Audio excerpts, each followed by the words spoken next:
How should I describe Sly Cooper?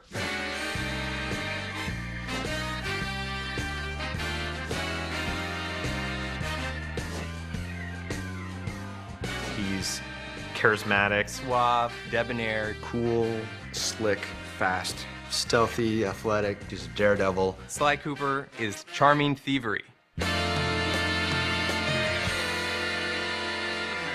We started with the idea that we wanted to do an action game where the primary character was a thief.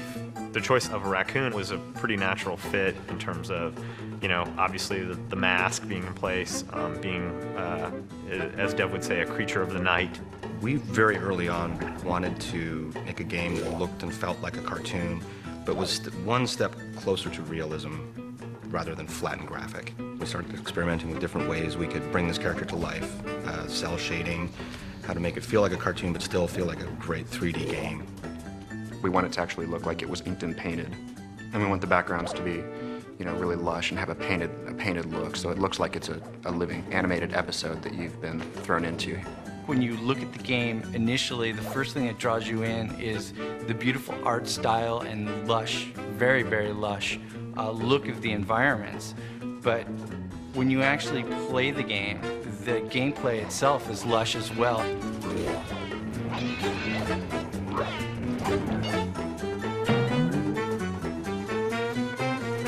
The original conception of the Sly character was a much more realistic raccoon, chubby and not quite as lithe as the character is now, and it kind of evolved as we went along. Once we got to that part where he kind of evolved into what he is now, my main job was to take him and try to put every bit of thiefiness into him that I could. He was kind of tiptoeing, and he's really like rearing back to like ease his foot forward, trying to keep all his weight back so his foot falls softly on the ground, and really try to hone his personality through subtleties in the movement and really try to push the thiefiness.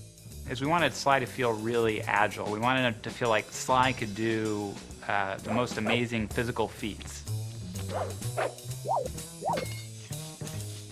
You want to let the player of the game feel like they're a thief. Not like a real thief, like you wish thieves were.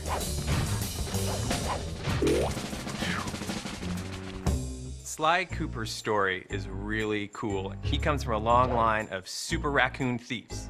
And the source of their kind of thieving greatness is this book called The Thievius Raccoonus. It's this incredibly valuable heirloom that is stolen from Sly's family when he's very young. He has come of age, and now he feels it's his noble duty to take back the Thievius Raccoonus. Sly has two buddies, Bentley and Murray. Bentley provides a lot of the plans for their missions. He does a lot of things that are very important for Sly to complete his missions. Murray has a huge case of Sly envy. He wants to be Sly in the worst possible way, and he has absolutely none of the capabilities to do it. A hero's only as good as his villains. We wanted to create villains, you know, making them dangerous, making them menacing, making them goofy. Just giving them as much personality as Sly Cooper.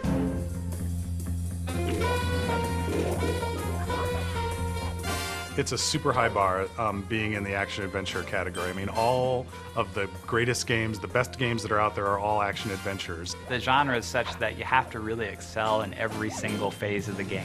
Going from saying Sly should be sneaky to actually having him feel sneaky in the game is hard. You have to start and you have to get the animation right, then you have to figure out how the engine's going to play the animation and how it gets affected by where he is and what he's doing and how the player can feel in control at the same time.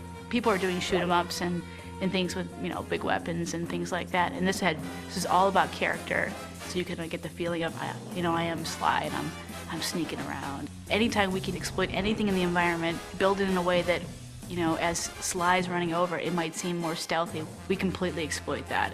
And our golden rule is whatever is thiefier wins.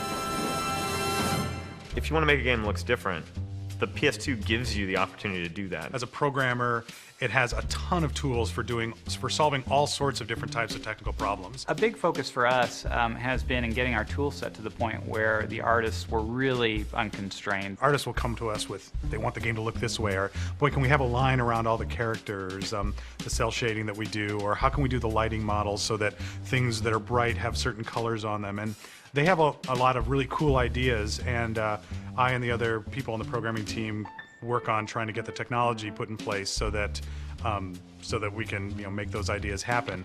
What we were able to do was put together our own lighting algorithm in vector units and then do the same thing for the cell borders that we put around all our characters. We could get it to all run super fast and have it all look different than other games. That was really our goal from the start, was to have a game which looked different.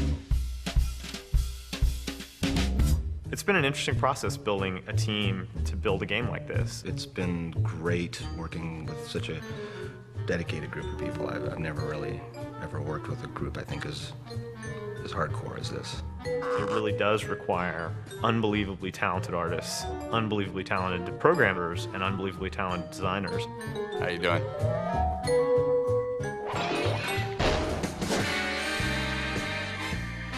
The designers, I think, have done a wonderful job of giving players the experience of sneaking and being a thief, and at the same time making the designs accessible to people so that you don't need to be a super gamer in order to play it, although there are tons of things that are in the game for those people. We're making a game that anyone can play. You can't just have great art, you can't just have great code, you can't just have great characters, you gotta have it all. It's not about just how the game looks, it's about how the game plays and how the player experiences it. And it's all about having fun. You can make a really cool character, but if he's not fun to play, it's not worth doing. Sly is cool, he's collected, he's adventurous. Sly is Sly. It is not a misnomer.